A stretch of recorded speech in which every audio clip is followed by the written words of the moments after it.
Art, it is said, is not a mirror, but a hammer. It does not reflect, it shapes. This quote from Leon Trotsky, often misattributed to Bertolt Brecht and others, is about the revolutionary potential of literature, as well as art in general. It could just as easily be about entertainment as a whole. But I specifically want to talk about the world of pro wrestling. The art of wrestling holds the power to shape our normal reality into hyper-reality, a heightened version of reality where we suspend disbelief to accommodate the plots and stories of the various wrestlers in a promotion. Sometimes we do this by our own accord, more often than not, the wrestlers themselves do it for us.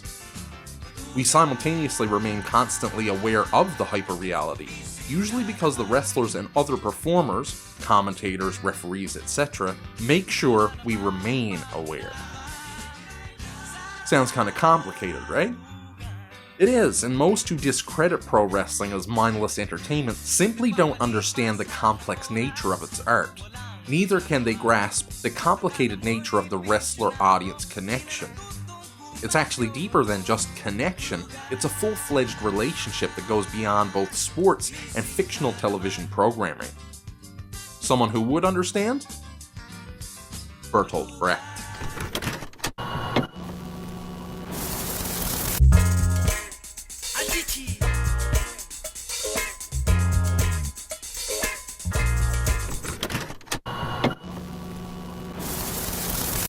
Brecht's observations about Chinese theater come to bear on the squared circle of pro wrestling in really interesting ways.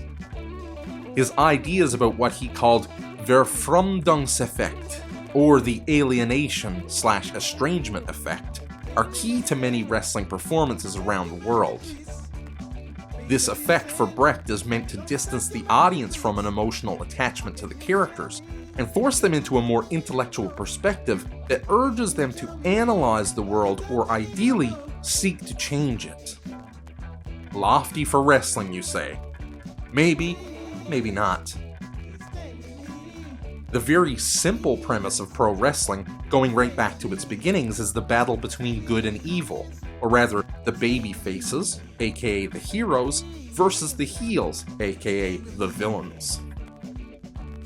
In a recent documentary, You Cannot Kill David Arquette, Arquette tries to succinctly describe why he loves pro wrestling so much, and he sums up that central idea of a good versus evil on a grand scale in wrestling as the squared circle being like a mythological world, filled with good guys and bad guys, and they're like gods.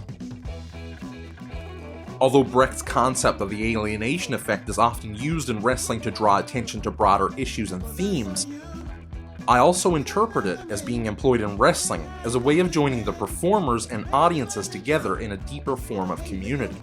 What I mean is, sometimes wrestlers and performers in the squared circle deliberately make clear the fabricated nature of their performances in order to show how wrestling itself is a communal experience, because we're all in on the illusion together.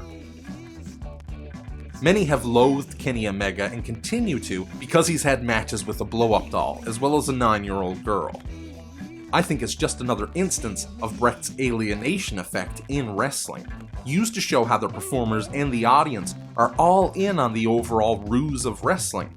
That their performers aren't actually competing, they're working together in the name of putting on an athletic, dramatic show, a camp-filled, brutally physical spectacle.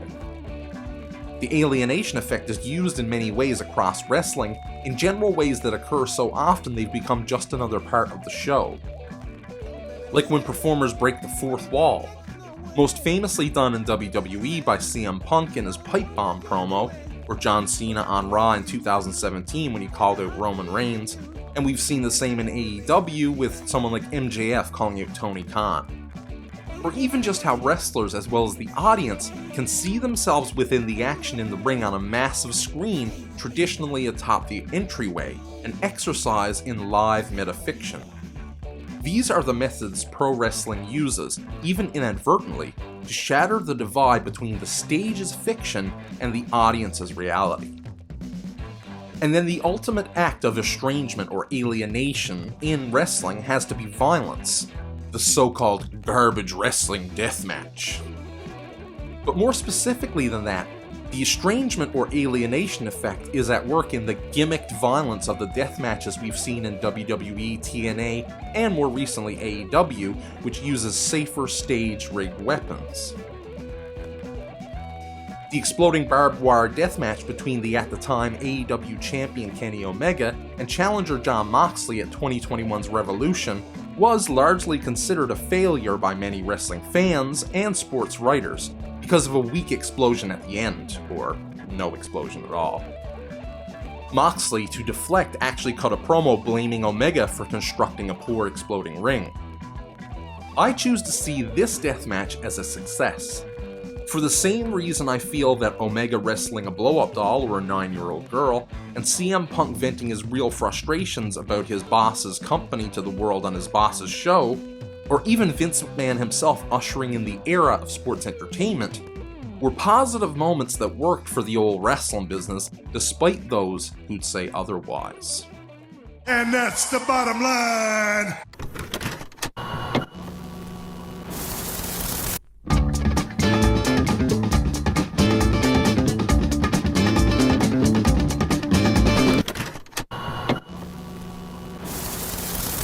You're sitting in the audience with hundreds, no, thousands of other people. You're all watching an extremely talented wrestler come to the ring, ready for them to put on an athletic clinic, only for their opponent to be a blow-up doll, or maybe the Invisible Man. Is that an offense to the audience? Are the wrestler and the promotion mocking us? Or is the living, breathing performer in the ring acknowledging the fact that we're all part of the same illusion together at a pro wrestling show? Is it any different at its core from any of the other ways Brecht's alienation or estrangement effect is employed in the world of wrestling? Take the clueless referee, for instance. A wrestler gets whacked with a chair behind the ref's back, yet the ref doesn't seem to hear it when the crack happens 5 feet away from them. They'll usually pretend they have no clue what could have happened when they turn to see an opponent suddenly down and the other is ready for a pin. That's not exposing the business. And neither is what someone like Kenny Omega has done, as certain former wrestling talents like to scream on their podcasts nowadays. The alienation effect for Brecht was a method of separating the theater's audience from its empathetic and sympathetic attachments to the characters, forcing the audience then towards a more intellectual understanding of the grander issues and themes at play. There's also more to it when considering how the alienation effect comes into play within the wrestling universe. Because in moments where the alienation effect is at work, the audience not only focuses on those bigger themes, they also become acutely aware and remain aware that what they're watching is fictional. Brecht wanted to take the audience out of the stage and into the real world, rather than going from the real world into the stage. In wrestling, we can see this most prominently in the depiction of good versus evil. In some of the best feuds throughout the history of pro wrestling, such as Stone Cold Steve Austin versus Mr. McMahon, Ric Flair versus Dusty Rhodes, Shawn Michaels versus Bret, or Stone Cold versus Bret, to name a few, the illusions are stripped away, and the two wrestlers involved become embodiments of a perpetual battle between forces of good and evil. Then it isn't always so much the audience's personal or emotional attachment to the wrestlers that matter, but on which side each person stands, either with the hero or with the villain. Also, one reason why pro wrestling's characters are broken down largely into a binary of babyface versus heel, with a select few falling somewhere in the middle.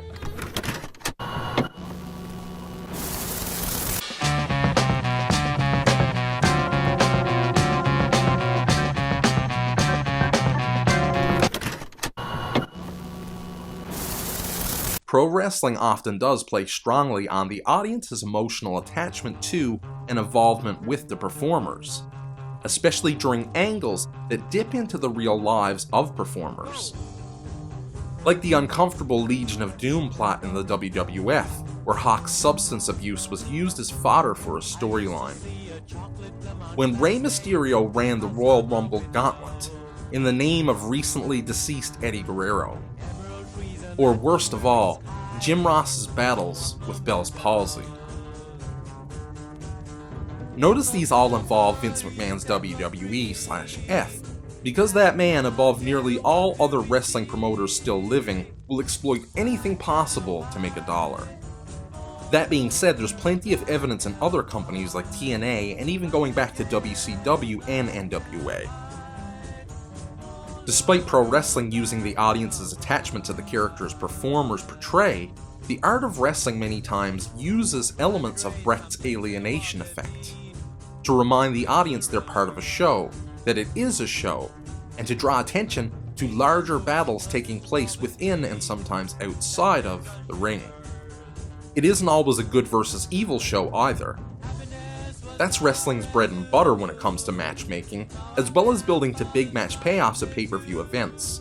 However, many times the alienation effect at work in pro wrestling is about community. No longer do wrestlers care about working the audience like performers used to at carnivals, trying to fool the audiences in order to make money. Most wrestlers have embraced the fact that fans are much more aware nowadays of wrestling's fabricated fictional storytelling. We're all in on the ruse now. Years ago, promoters and wrestlers used kayfabe, the portrayal of staged events in the wrestling industry as real, aka a shoot, to get one over on the audiences. Nowadays, particularly since Vince McMahon's famous moment on TV back when he ushered in the age of sports entertainment, the audiences aren't being fooled, they're being brought in on the illusion. And guess what? It's still a whole lot of goddamn fun.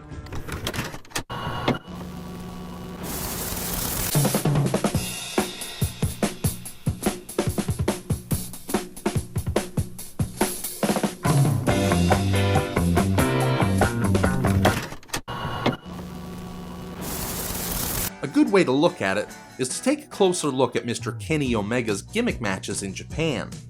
His match against a blow-up doll, and his match against a 9-year-old girl, or even matches that have featured the Invisible Man in GCW. The real weight of the alienation effect in the instances of Omega's gimmick matches, or the Invisible Man matches, come from the lightness and naturalness of the presentation, the selling of the reality despite the surrealism.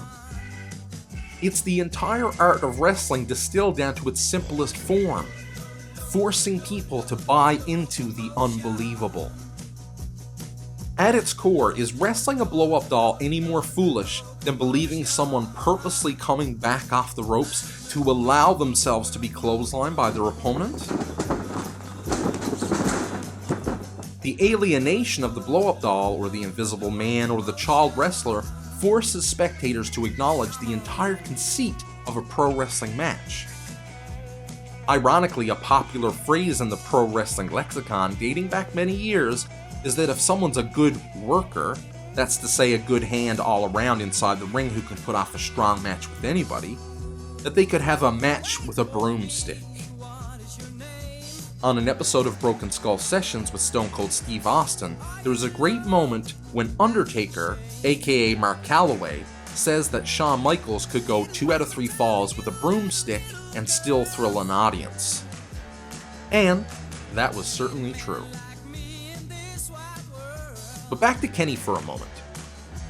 His detractors often say Omega's been exposing the business in regards specifically to his matches with the blow-up doll and the 9-year-old girl. The irony here is, everybody knows what the business is about at this point, except for children, who also still believe Iron Man and Santa Claus are real. Some wrestling fans and old head podcasters are eager to go back to the days when the wool was pulled over the audience's eyes, the true days of the carny, when performers were getting one over on the audience. And maybe it was better in certain ways then, sure. It doesn't mean that so-called exposing the business is A, even a thing anymore, or B, a bad thing. We know movies aren't real life, yet we continue to enjoy them, to invest in the characters and the stories and the plots. Blu-ray technology has allowed more and more special features and behind-the-scenes material to be sold with movies, and among film fans, it's only increased the enjoyment of those movies. So why is it that the more the audience understands in the world of wrestling, the more some people see it as a bad thing? Again, speaking of Undertaker, he recently retired and his final act was effectively to break kayfabe entirely, which he's still doing, and let down his guard, stepping out from behind the character he's played for 3 decades. Has he ruined his body of work? No. He's given fans more to appreciate. Letting people in on the illusion and the magic doesn't destroy anything. It builds community between audience and performer, in turn strengthening the audience's attachment to the performer and their work. An adage I've heard people use says you won't love sausage if you see how it's made. Well, I've seen this sausage in pro wrestling being made and I still love it. It's still real to me, damn it!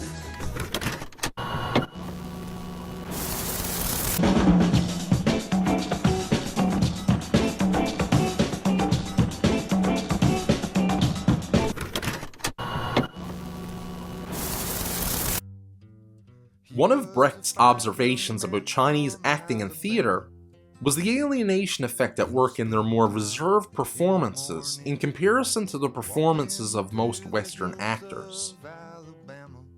Brecht writes that an actor presents events of considerable passionateness, but their delivery remains unimpassioned, with nothing eruptive about it. This is seen nowhere better in the land of pro wrestling than in the many performances of Jake the Snake Roberts. The power of Jake's work in and out of the ring was his reality. Brecht wrote, "The Chinese actor's style is such that nearly every sentence could be judged by the audience. Nearly every gesture is submitted to the approval of the audience." Jake Roberts eschewed the fictional storytelling of wrestling and kept himself on the same level of the audience, appearing to them as simply just another regular guy who could wrestle. As Brecht might say, Jake requires only a minimum of illusion in his performance. The most over-the-top part of Jake was the snake itself, which he infamously brought to the ring in a sack, and even then the snake was indeed real. Jake himself has acknowledged within the fictional confines of wrestling that he purposefully employs a technique straight out of Brecht. When Jake appeared on WWF TV on TNT in March 1986, he told the host, none other than the owner of the company, Vince McMahon, "A long time ago I learned one thing, that if a man has enough power, he can speak softly and everyone will listen." Jake has always operated as the quiet, smooth-talking villain, whose power comes from his intellectual nature rather than strictly from his wrestling and physicality.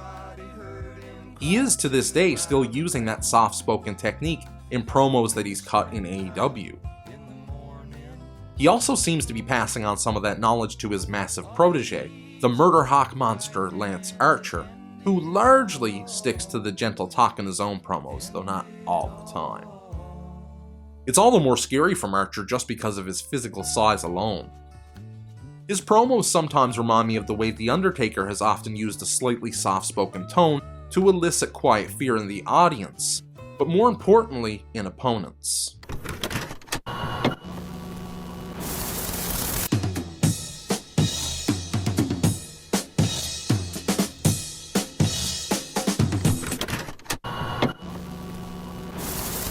When The Undertaker originally came around in the then WWF, following his debut at Survivor Series in 1990, he barely even spoke.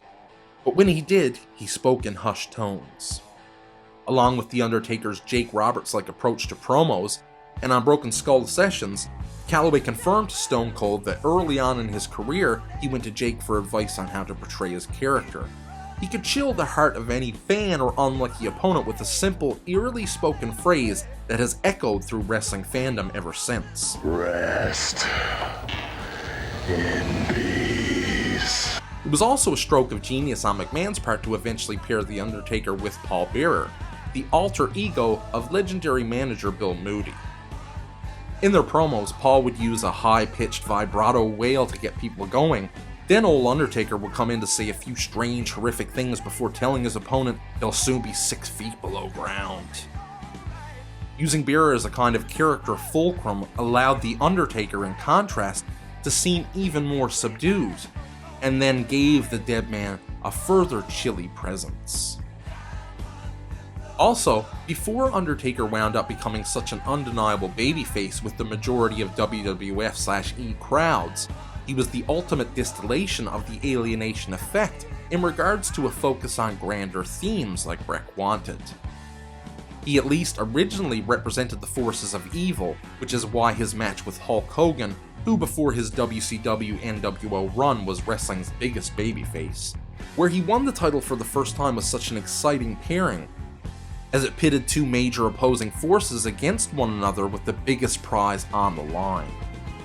Doubly so because Hogan was used to his own boisterous promos, and those of opponents like Randy Savage or the Ultimate Warrior. Then he had to contend with a supposedly dead man, whose voice was relatively quiet, who didn't yell, and who spoke in far more macabre tones than any performer who'd come along before. Undertaker's gimmick was in and of itself a method of Brechtian alienation, especially after kayfabe became a thing of wrestling's historical past. Naturally, we're aware that a dead person is not in the ring wrestling, yet even in the days after McMahon made clear that sports entertainment was part of the fictional TV landscape, the WWF/E was doing buried alive matches. We've seen The Undertaker get buried under 6 feet of dirt only to return with a strike of lightning. As recent as 2010, Undertaker was still being tossed into a grave and showered with dirt. The audience, apart from children, knew that Mark Calloway is not actually dead. We recognize the Hollywood trickery at work, and part of the fascination lies in wondering how they accomplished it. Again, this doesn't ruin the illusion, does it? I know Kathy Bates doesn't actually hobble James Caan's ankles in misery, but goddamn if it doesn't hurt to watch every single time. A character like The Undertaker, to me, is still viable in this day and age of wrestling, because audiences are increasingly aware of the choreography involved in the sport's artistic creativity. It's why someone like Bray Wyatt was able to incorporate a character like The Fiend into contemporary WWE. This was very evident in a match like the Firefly Funhouse match at WrestleMania 36. Cinematic matches in general have embraced the Brechtianness of wrestling, which I adore, where cinematic techniques are used to enhance the surreal qualities of a character like Wyatt and The Fiend. Mark Calloway has walked off into the sunset of retirement, yet his legacy as The Undertaker has left a long, looming, perpetual shadow that will never wash off the industry in the best ways possible.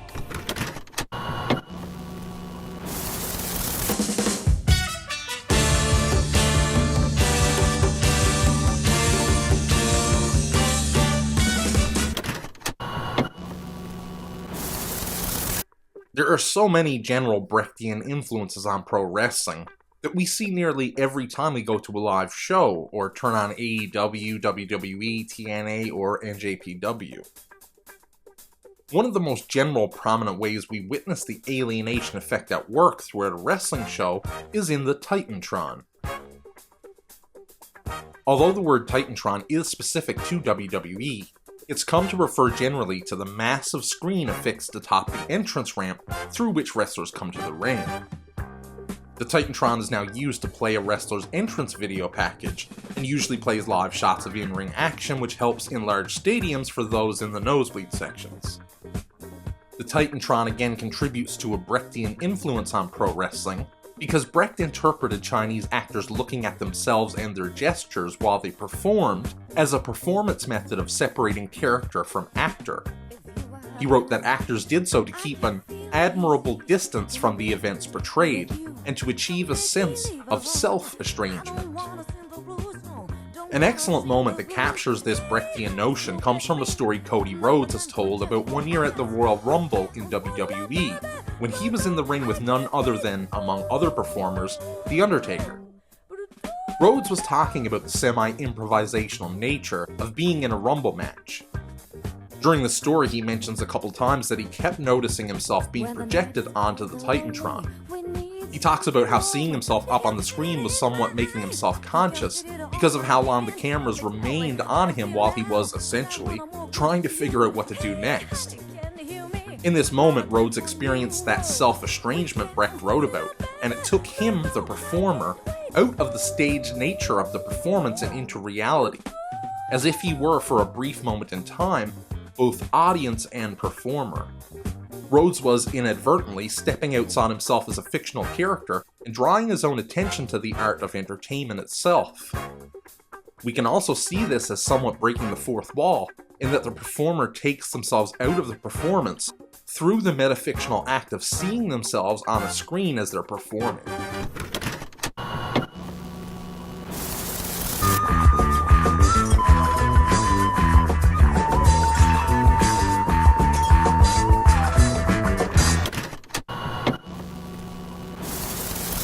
Another of the more noticeable ways Brecht's alienation effect works during a wrestling performance is when performers break that fourth wall.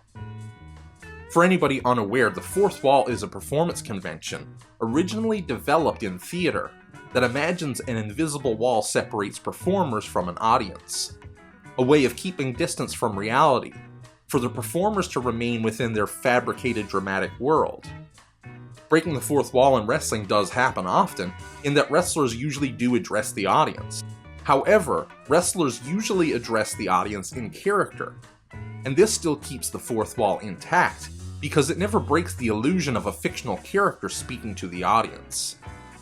But there have been quite a few moments throughout the years when wrestlers shoot, aka go off script and get real, to use the microphone to vent their frustrations with other performers, or in certain cases the boss, even the wrestling industry as a whole.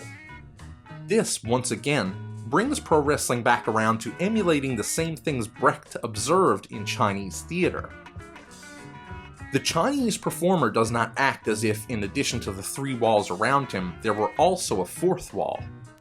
He makes it clear that he knows he is being looked at. The audience forfeits the illusion of being unseen spectators at an event which is really taking place. One of the best, most famous examples of wrestling's fourth wall being shattered is CM Punk's infamous pipe bomb promo. Now, the promo was approved, so it wasn't totally a shoot, but it still broke that fourth wall in a massive way. And the promo itself reverberated throughout the entire wrestling industry far beyond WWE. Plus, Punk forced his superiors to pay attention to his criticisms of the company. Not saying that they listened, but I digress. And he pushed the audience to themselves be critical of the industry. This is, overall, one of the most important parts of the alienation effect at work in wrestling, that it eventually forces us to analyze wrestling as a whole, and the entertainment in sports entertainment itself.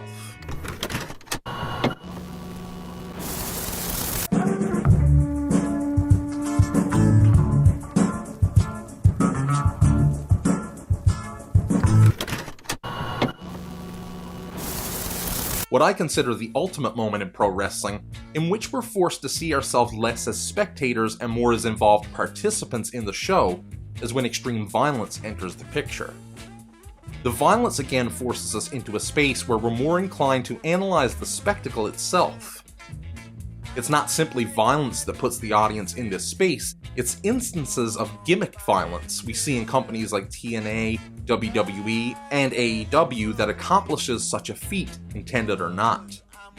As we watch a hardcore match, and if the wrestlers engage us through the alienation effect, we're not only forced to see that we're watching a show, we're forced to examine the violence, its purpose, its effects, and our participation in it. In the days of Dusty Rhodes and even ECW, you don't see gimmicked weapons. Today, in bigger companies, in the interest of not shortening careers and reducing quality of life for wrestlers later in their lives, promotions like WWE, TNA, and AEW will gimmick weapons, in that they'll make weapons safer physically for the performers to use, while keeping them looking dangerous. For instance, Mick Foley's talked about his match at Royal Rumble 2000 with Triple H, which featured a barbed wire bat at various points. And Mick says that real barbed wire was used whenever he took a hit, but barbed wire with rubber tips was used whenever Triple H was to be hit. Sometimes you'll see thicker looking barbed wire in matches these days that's either entirely rubber or the duller type of barbed wire often used for animal fencing on farms. Then, outside the mainstream of promotions such as WWE, lies the popular, albeit fringe promotion known as CZW, Combat Zone Wrestling. For the uninitiated, CZW is a promotion that began in 1998, founded by wrestler and promoter John Zandig.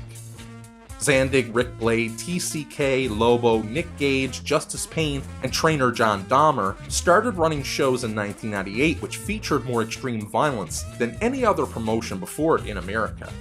CZW uses an arsenal of ultra-violence, featuring not just the typical tables, ladders, and chairs that ECW made popular and WWE tried to replicate in its own safer way, but also light tubes, weed whackers, medical syringes, endless panes of glass, and miles upon miles of barbed wire. Many like to profess that CZW is where shit wrestlers go, because they can rely on violence instead of the wrestling skills they don't possess. That's simply not true, and it's partly disproved by the fact that big superstars have gone through CZW, from the likes of Jon Moxley and the late great Brody Lee, to AJ Styles, Kevin Owens, Jerry Lynn, CM Punk, and the Juice, Juventud Guerrera. Some only passed through like Styles. Others, such as Moxley, spent extended time in the combat zone. Yet in CZW, a promotion that has clearly pushed the violent boundaries of American pro wrestling, there are still instances where the alienating magic of pro wrestling is at work.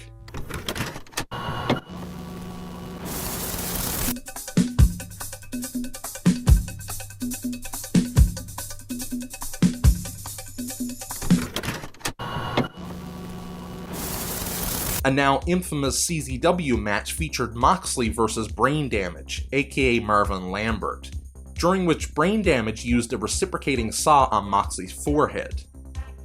In an interview sometime later, Moxley addressed people calling him an idiot for taking a saw to the head in a wrestling match. Let me put this to fucking bed.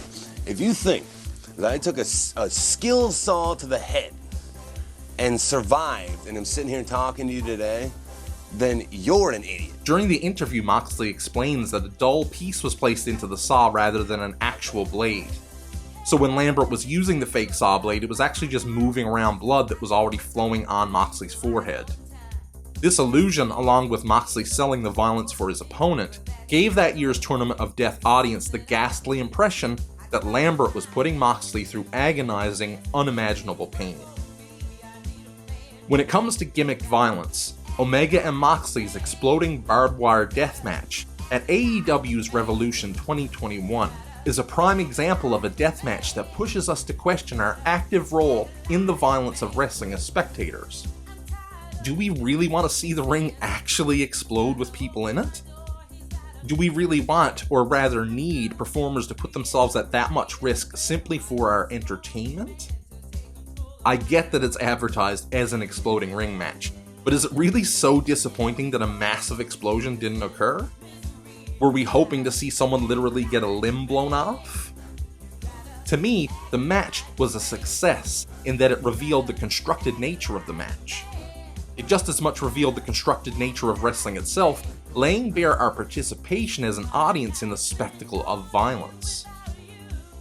In the disappointment of certain people is the revelation of a bloodlust in fans that isn't going to ever be satisfied by gimmicked weapons. It's a bloodlust that won't be satiated until someone is maimed, or much worse, killed. Sports journalist Sam Fells hilariously sums up all this Brechtian energy in his article about the Moxley-Omega match for Deadspin. He writes, "But after the first explosion, I couldn't help but want more. And I can hear the crowd at Daly's place howling their approval. Seriously, what are we? Who laps this up? Why does anyone talk to us? Why haven't they locked us away? We're clearly a detriment. And then you just accept it. This is what you are. You're in too deep now."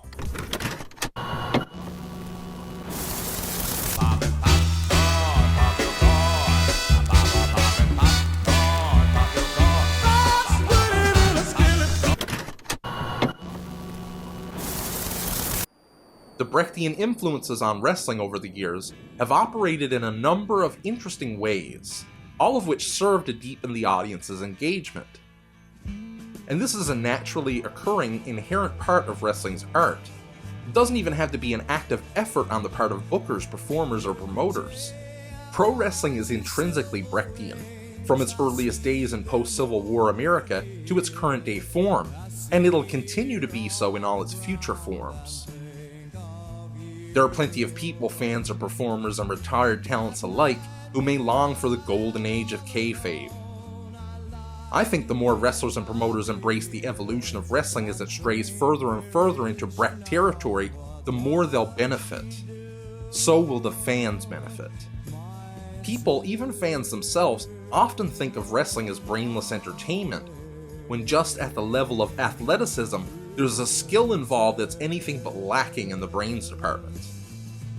On the level of plot and story, as well as the psychology necessary to execute those plots and stories in and out of the ring, wrestling is an intellectual art form like film or television, or better still, like I've tried to prove here, the stage. Even when you think you're turning your brain off to watch a wrestling match, you're interpreting, you're engaging emotionally, and you're participating in a discourse that's simultaneously entertaining and also critical of how we engage with entertainment. I, for one, am glad wrestlers aren't braining each other with steel chairs constantly anymore. The focus has become more and more about storytelling over the years, alongside the sport's athletic feats. We know the violence isn't meant to be real. We know the wrestlers aren't legitimately attempting to hurt each other, but are working in tandem to put on a show for us.